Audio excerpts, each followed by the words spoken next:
মৃত্যু তোমার চোখের নড়াচড়া বন্ধ করে দিবে।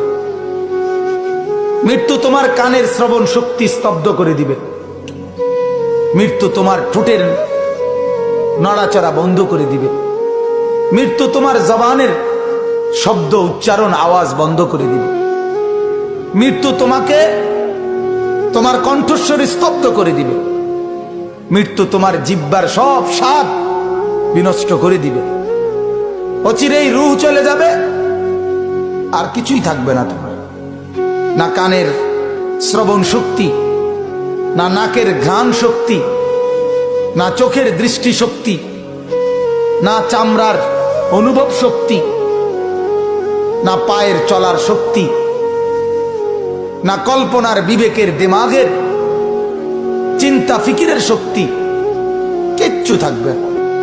আল্লাহর নবী এটাই বলছেন, সব কিছু নষ্ট করে দেয়, মিনিটে স্তব্ধ করে দেয় যেই জিনিস, সেই মৃত্যুকে বারবার স্মরণ করো, বারবার স্মরণ করো, বারবার স্মরণ করো।